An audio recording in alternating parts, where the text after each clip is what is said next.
Well, welcome to everyone.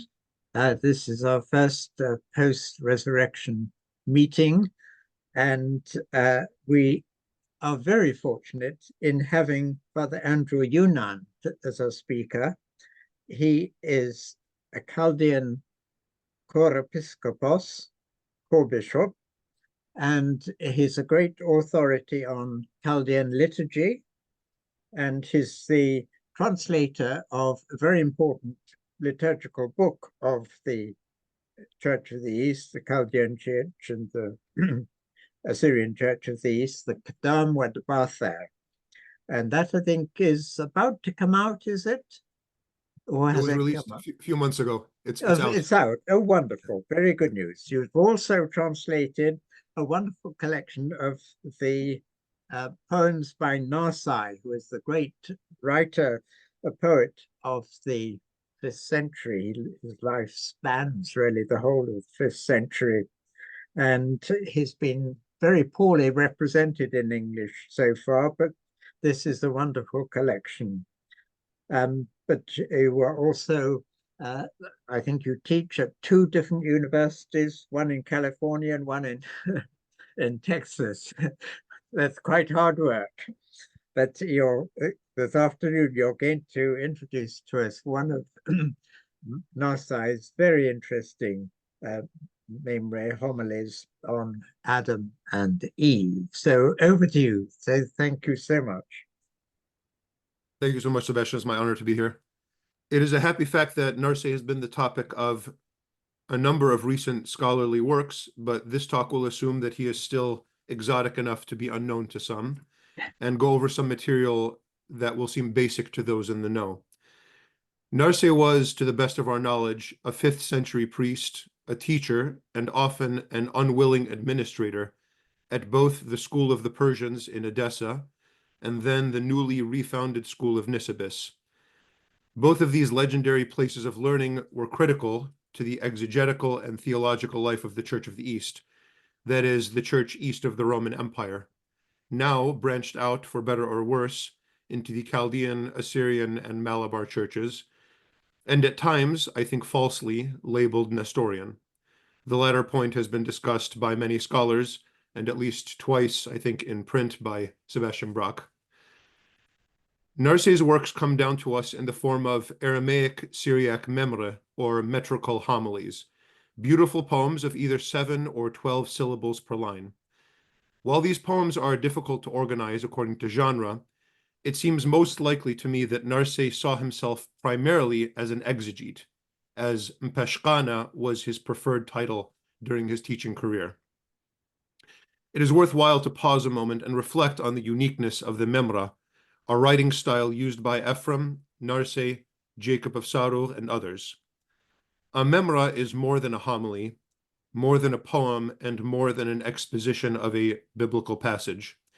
It is all of those combined, and it is quite possible that Memra were intended for singing, as some still are in the liturgies of the various churches who have received them. Thus, Memra are multi-purpose compositions. As exegetical works, they connect the reader or listener to a scriptural passage. As homilies, they edify the faithful in their faith. As poems and songs, they appeal to our sensibilities and emotions to draw them nearer to God. And they do all of this at the same time.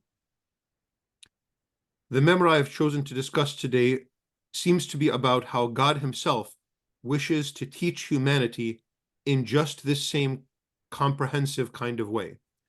It is numbered 49 in the clavis, entitled On the Forming of Adam and Eve and the Breaking of the Command. As I hope to show, this Memra will be multi-purpose.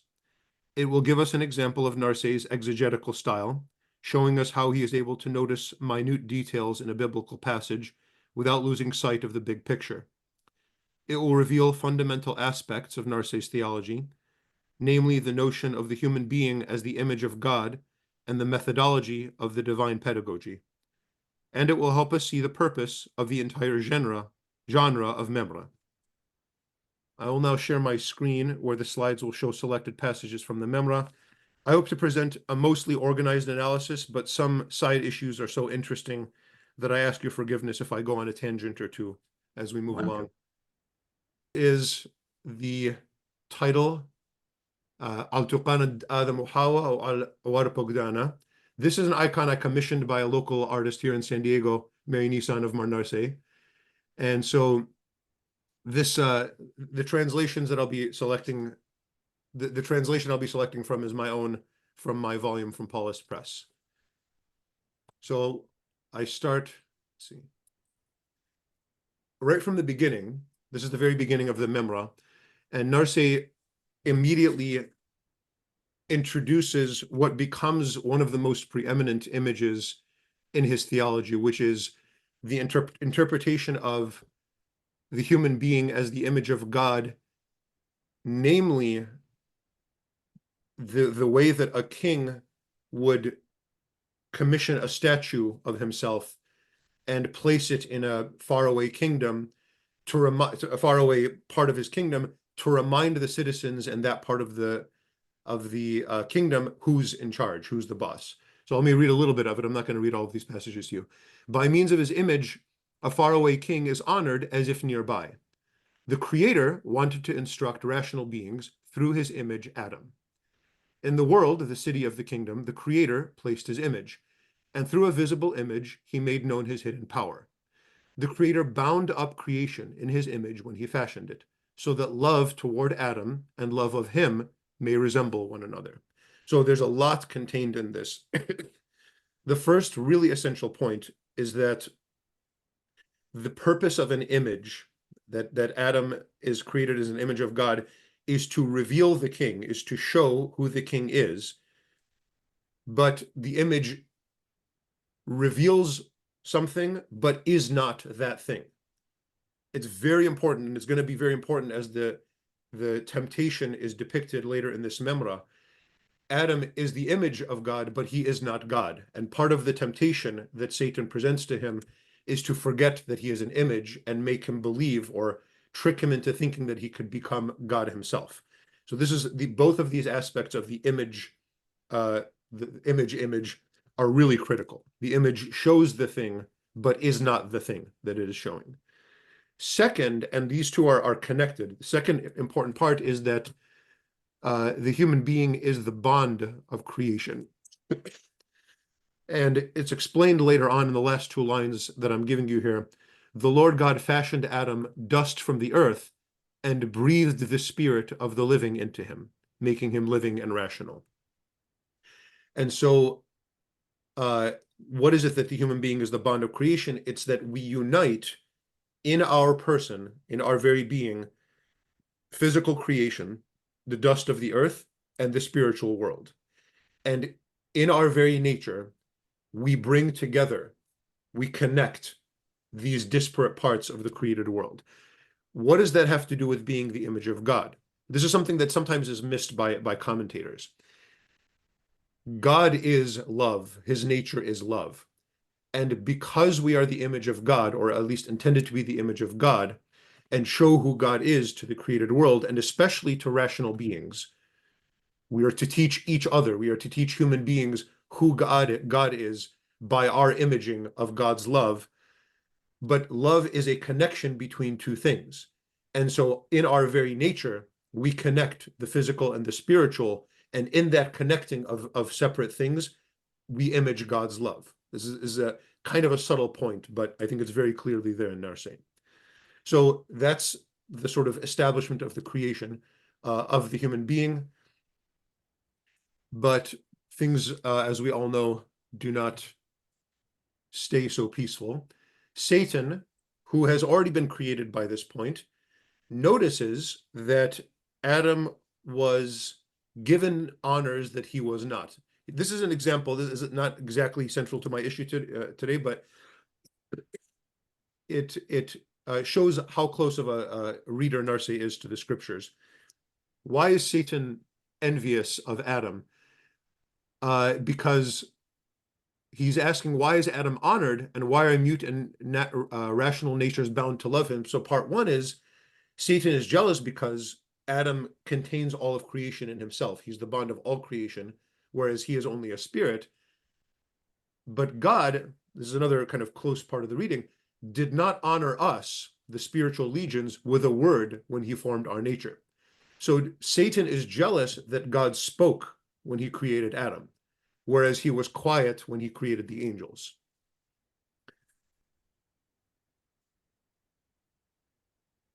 Satan then wishes to harm, and actually we find out later that Satan's intent is to harm God. And we're going to see this paralleled in later on in the Memra, when in the narrative of Cain and Abel, the envy that Satan and Cain both feel causes them to hate and to wish to have revenge, not on Adam and on Abel, respectively, but on God. But because God is impassible and impossible to harm, Satan and Cain harm the image of God, who is the human being in front of them. Now, there is an interesting thing here that Narsai points out.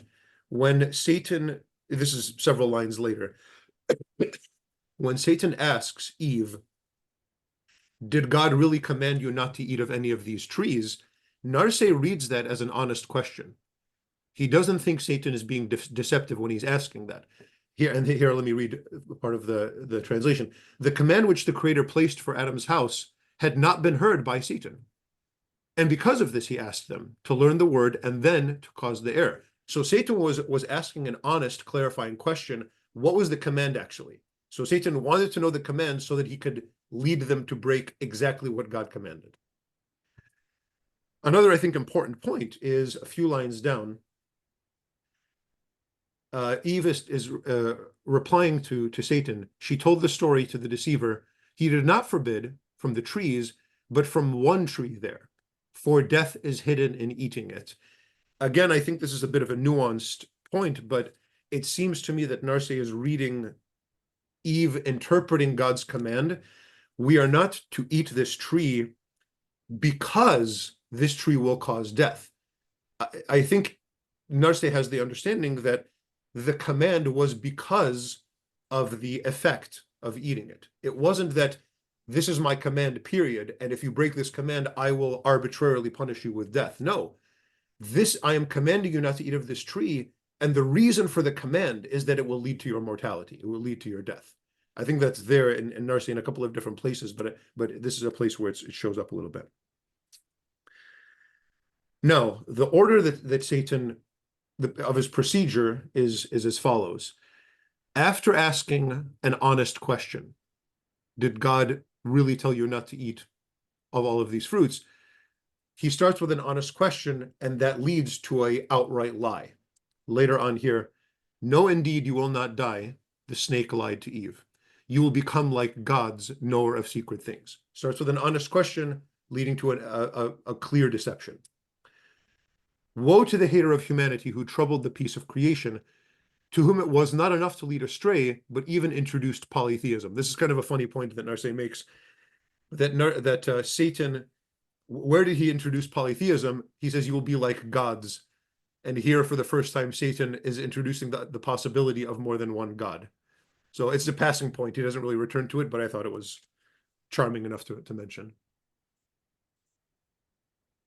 The crux of the Memra happens here. Discernment had been hidden in the minds of the simple ones, but when they ate of the tree, they became discerners of lamentations. This is why the tree they ate from was called of knowledge. The knowledge of their own consciences dawned by eating of it. Not that it gave knowledge, for this was not in its nature, but that by means of it, they learned about disobedience. The crux of the matter is this. Narsai already has accepted, he understands two, I think, facts. He accepts human free will, and he accepts divine foreknowledge. And there is a madrasha that is in the Church of the East liturgy, where I think it's attributed to Ephraim, maybe correctly, where he explains these same things, that there's the very fact of a command reveals both God's foreknowledge, but also human free will. Narsai accepts that. They're already there in his mind. So if there's already free will, and if there's already divine foreknowledge, he's forced by the very facts of reality to interpret this entire passage of God giving the command and the disobedience of Adam and Eve as already the plan of God. It wasn't a surprise to God that Adam and Eve fell. He knew that that would happen, which means to Narsai, he's reading this entire command and disobedience as God's teaching, God's pedagogy. It was a setup. The whole thing was a setup by God to teach us something about ourselves. And he begins to hint this here. Their consciences were already there, but in the breaking of the command, they understood what their consciences are. They learned more about themselves. Now, there's already something gradually coming to the surface here in this Memra. God's order is the reverse of Satan's. Satan's order in his procedure is first he asks an honest question and then deceives. He asks an honest question with the intent to deceive. God, later on, is going to ask, who told you you were naked? But that's not an honest question. He knows. God knows all of this already. So God asks, I'm not going to call it a dishonest question. He asks a question with the intent not to learn, but to teach. Satan asks the question to learn so that he may deceive. God asks a question not to learn, but to teach. So that reversal, I think, is very important, and Narsai is going to bring it out gradually as this moves on. So, in other words, this entire test of the commandment was not to make them fail and punish them for their failure, but to teach them. Now, I'm going to make a passing point before I say more about that. The last couple lines here. They made a covering for their bodies with the leaves of that very tree. Through the cause which gave them knowledge, by its leaves they covered their flesh. This is a point that's actually quite consistent in the Church of the East authors, that the fruit that they ate from was not an apple. I think that's a Western invention. There's no fruits. The species of fruit is not mentioned specifically at all in the biblical passage, but we do have the type of leaf that they covered themselves with. And Narsai, I think, following his tradition, just imagines they ate the fruit, realized they were naked, and just grabbed what was right in front of them, which were the leaves of the tree that they had just eaten from. So it was a fig that they ate, in other words. And this is very consistent. I have some citations here. It goes to documents like the Life of Adam and Eve, the Book of the Bee, the Cave of Treasures. I think Ishadad of Merv mentions this as well. Now, it might not seem like a big deal, and Narsai does not make a big deal out of it here, but that becomes a really interesting thing to reflect on when Jesus begins cursing fig trees. I think that's something that's very interesting, especially in Mark's gospel. Jesus says, "May no one eat of your fruit again." And so I'll just kind of leave that to your reflection. Narsai doesn't make that point here, but it's maybe worth thinking about. Here we have God. I'm always fascinated whenever I see God being sarcastic. Happens a lot in the book of Job, actually. But here, Narsai is doing what seems to be kind of a common thing in his milieu, which is he takes a bit of dialogue in a biblical passage, and he just stretches it out. And so here God says to Adam, "Lo, you are henceforth a god, according to the deception of the evil one. Command then the natures to obey you, if his prophecy is true." So God is saying, "Oh, you're a god now? Okay. Why don't you act like a god?" And obviously he can't. Now, let me go back to the point I was making a few minutes ago. This whole thing was a setup. The whole test was meant to teach them. The failure of Adam and Eve was meant to teach them. Teach them what? First, that Adam and Eve are the image of God, but not God. That's the first point, was about their own identity. But they are the image of God. So first, and where do I find that? Here, oh, God is saying, oh, you're a God, command these natures to obey you. Well, you're not a God. That's the conclusion. But we are the image. The Creator made these sounds heard while he derided him. Lo, Adam is like one of us now. He has become a God. Let us cast him out of paradise, this heir who did not discern his dignity. So both sides of Adam being the image of God are being taught here in a deeper way. You're not God, so don't think that you're able to create and to command nature, but you are the image, and you who failed in obeying the command did not discern your own dignity. You didn't understand how great you really were before failing in this obedience. Now, what's the point of all of this? The Creator made these sounds heard in order to teach. So Narsai is very clear that when God speaks, he doesn't move sound waves through the air. He made these sounds so that Adam could hear him, that Adam's ignorance may grow in his own eyes, and that he may hate sin more. This is the punchline. God wanted Adam and Eve not just to have a kind of intellectual awareness of what's right and wrong. He wanted to appeal to their emotions. He wanted them to hate sin, not just know what right and wrong are. And that's what the whole trick was for. I'll say more about that in a few minutes. He broke I'm down to the bottom here. He broke the command as if he were a teacher, and God instructed the simpleton. And the passing of judgment and punishment made him hate sin.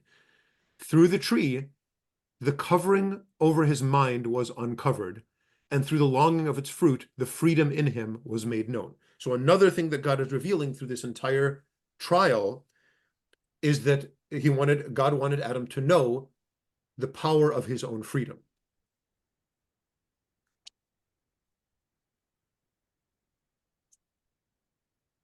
Now, I'm going to say more explicitly what Narsai was saying earlier. Let me read the Syriac a little bit. Ya da'wa kathmath qinlan. It's up at the top right. Dmayo the awid walan. Usahada britha li da'the. Del mayothe ith bariath. So God knew when he fashioned us that he would make us mortals. And his creation witnesses to his knowledge that it was created for mortals. So Narsai is really, really pushing this point. Mortality, the death of Adam and Eve, was not caused by their sin. God intended to create us mortals from the beginning. But he wanted, well, as long as they're going to be mortal, let me make this trial so that they learn. And there's going to be sort of a further lesson regarding the image of God and mortality in a minute. But it was always God's intention to make us mortal. But this trial said, well, let's make this part of a lesson. Now, sorry, I skipped the thing here.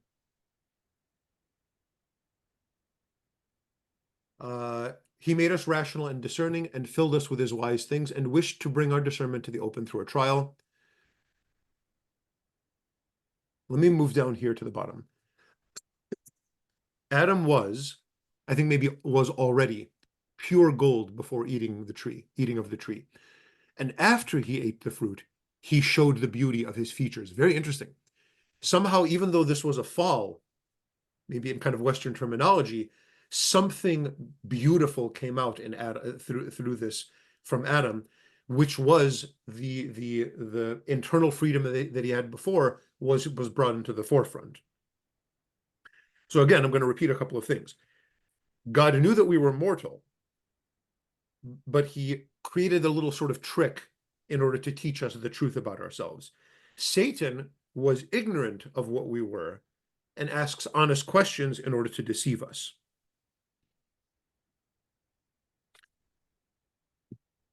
So this is the sort of Narsai reflecting on God's pedagogy. This is the way that God teaches. He makes this a kind of paradigm in his mind.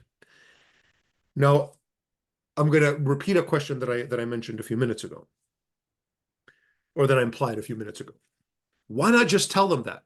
Why go through this whole ordeal and the sadness and and then the earth is going to be cursed because of you and you're going to have Narsai is implying all of these quote unquote punishments that come after the fall were already part of God's original plan. Namely, that means really they're not punishments in a kind of external sense. It is just God revealing the nature of the human being after the sin in order to teach them something deeper. So again, Why not just tell him all this? Why not just explain it?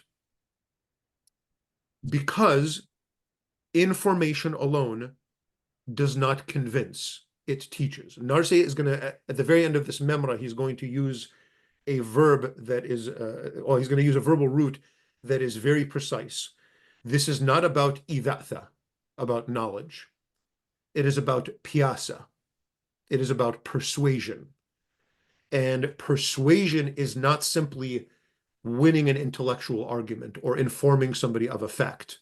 That's why God could not simply instruct them. He wanted to persuade them mind and heart, so to speak. And that requires, because human nature is what it is, it requires more than simply speech.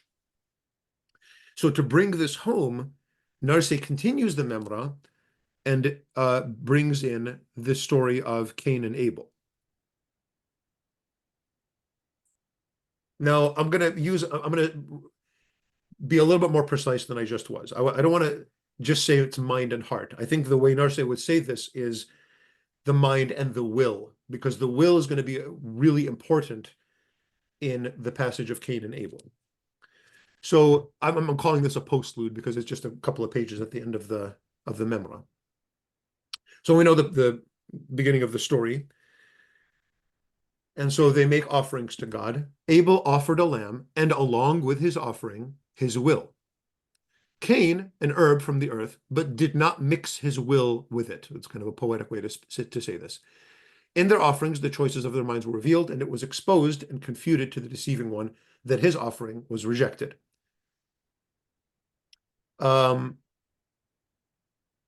At the bottom, I just want to make this point. Again, Narsai doesn't make much of a deal out of it, but it's worthy of noting. The Creator showed through fire whose offering was accepted, for it overcame and consumed that of Abel, but it did not go near that of Cain. It doesn't say that at all in the passage with Cain and Abel. That, well, how did Abel know that God accepted his offering? Which it's mysterious in Genesis. Well, how does he know? And how does Cain know that he was rejected? Narsai is reading into the passage that God sent down fire and consumed Abel's offering, but not that of Cain. Where does he get that? Well, it's in a lot of places in the Old Testament that God accepts an offering through fire, including in the temple and various other passages. And in Afrahat, there's a homily by Afrahat where he makes a very comprehensive list of all of these different offerings that were accepted and consumed through fire.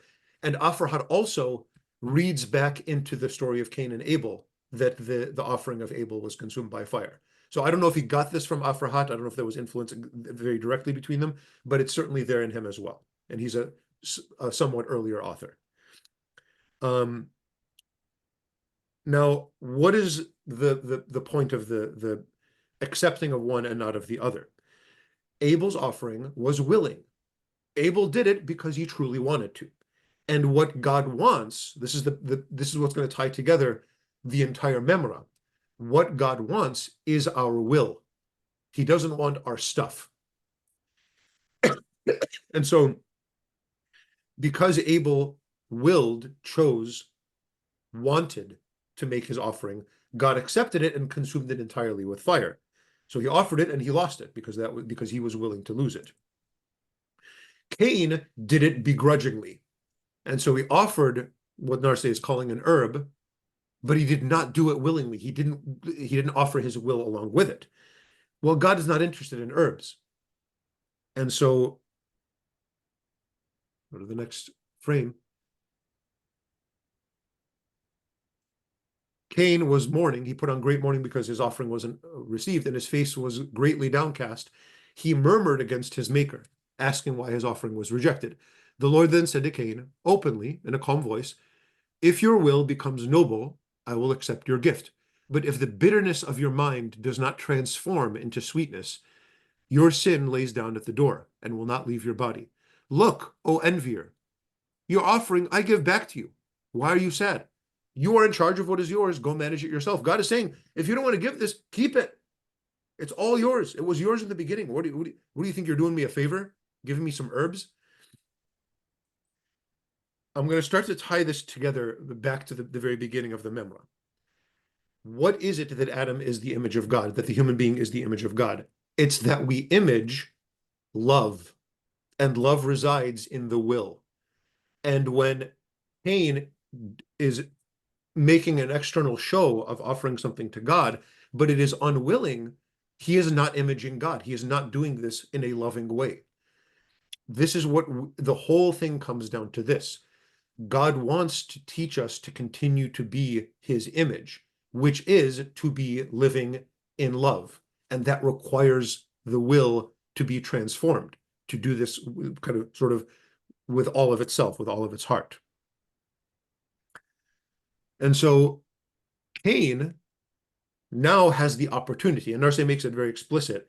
God has this conversation with Cain, not to shame him, but to give him an opportunity to repent. Cain does not. He doubles down.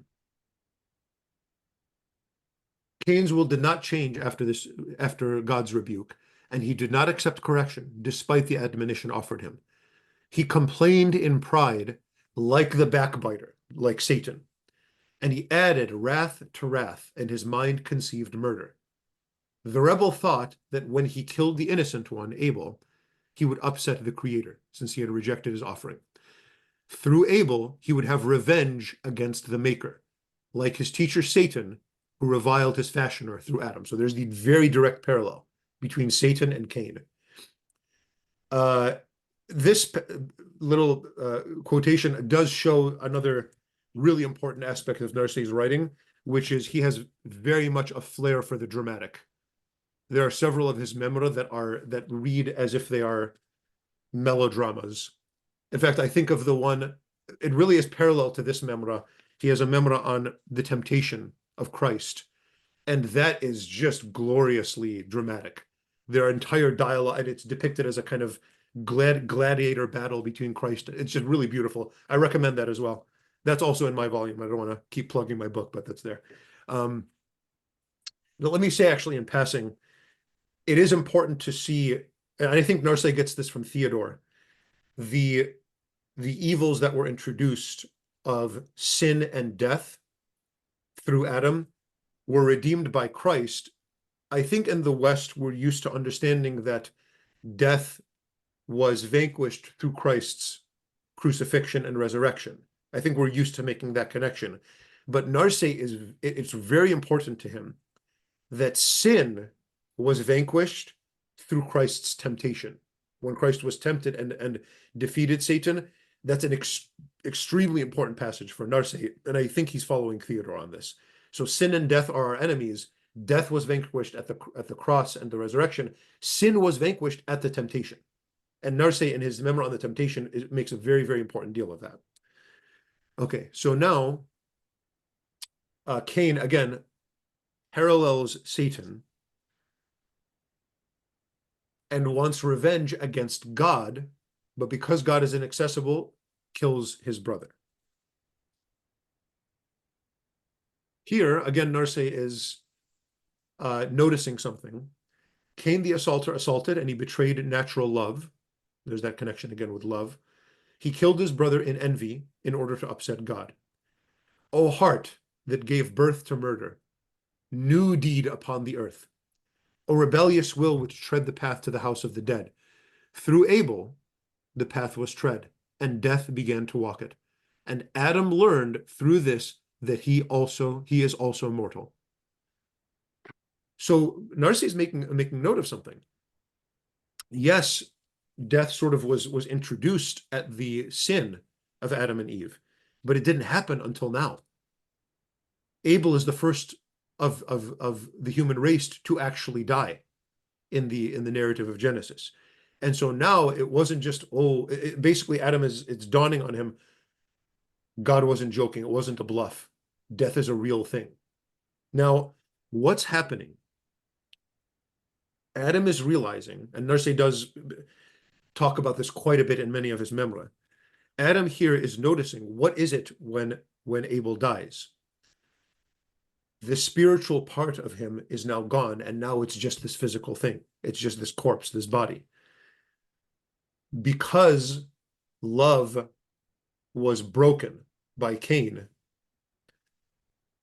the son of Adam, Abel, is no longer the bond of the universe. Remember Adam being the image of God. What is one aspect of us being the image of God? That we connect the physical and the spiritual. But when we die, we no longer do that. Now our body is just a physical thing, and our spirit is somewhere else.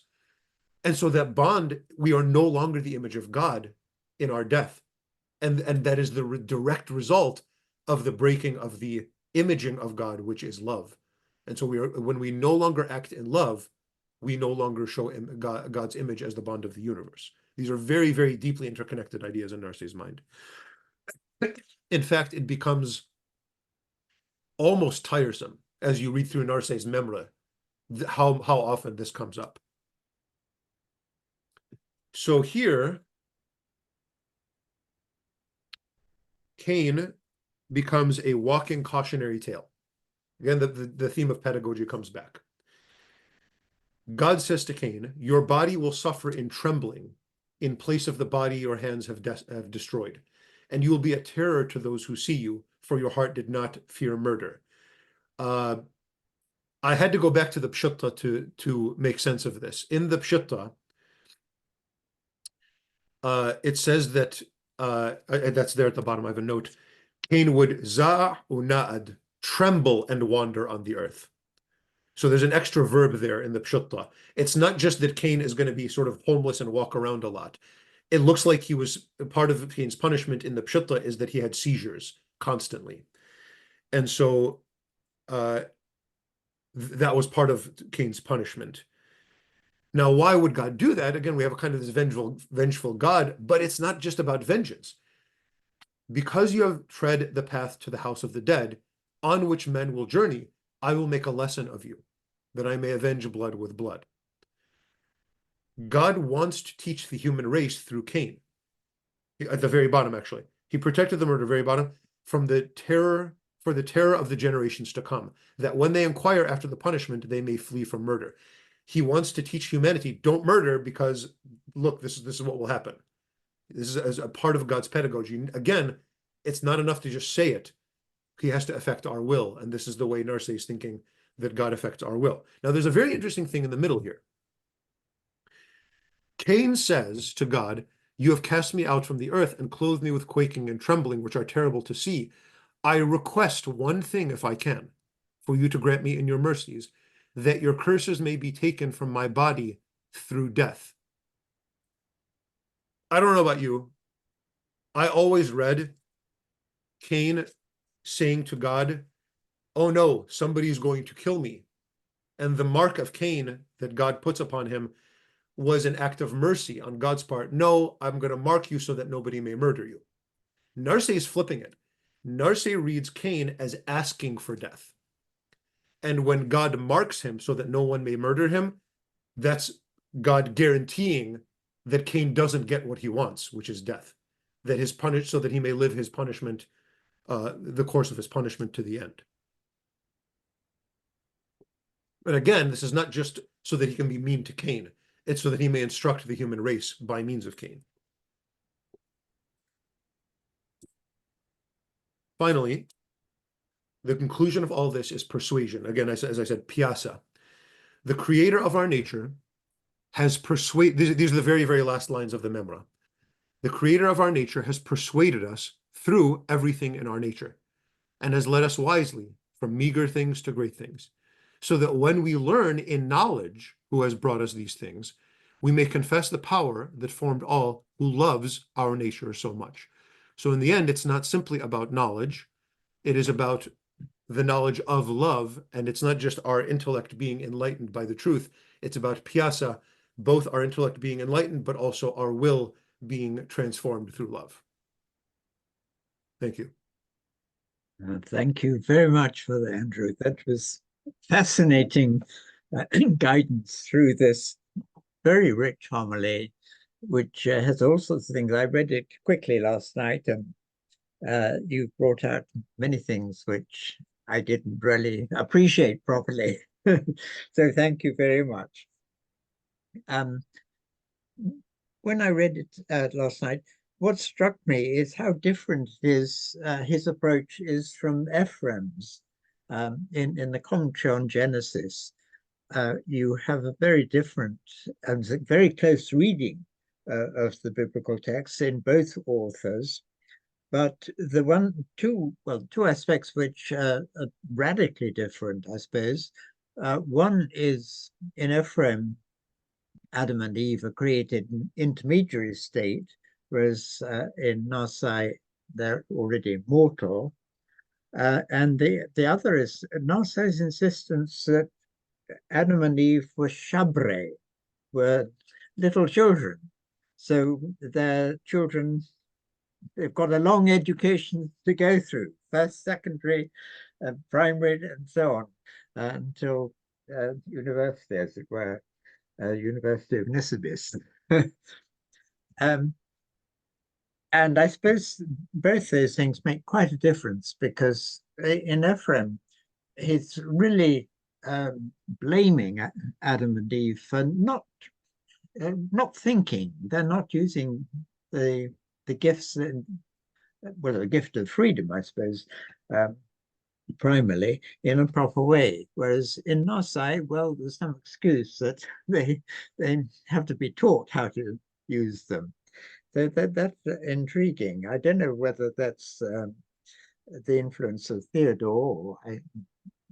Do you have any views on this? It's a fun topic that every Narsai commentator likes to have an opinion on, who he was most influenced by and where his thoughts came from. Certainly, the influence of Theodore is enormous upon Narsai. On the other hand, I have noticed some commentators really exaggerate that. I have come to appreciate Narsai really as an original thinker who read the things he read in the schools that he was instructed at.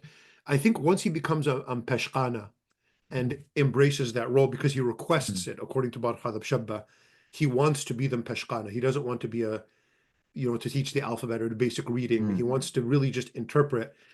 It seems to me that he takes it upon himself as a responsibility to think for himself.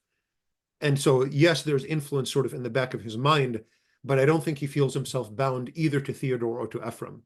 And I found it pretty consistent that I don't think he's even trying to be original. I think he's just saying, Ephraim, Theodore, whoever else he was reading, they have taught me about these biblical passages, but it's really the passage itself that's important, and doesn't feel himself kind of constrained by their interpretations.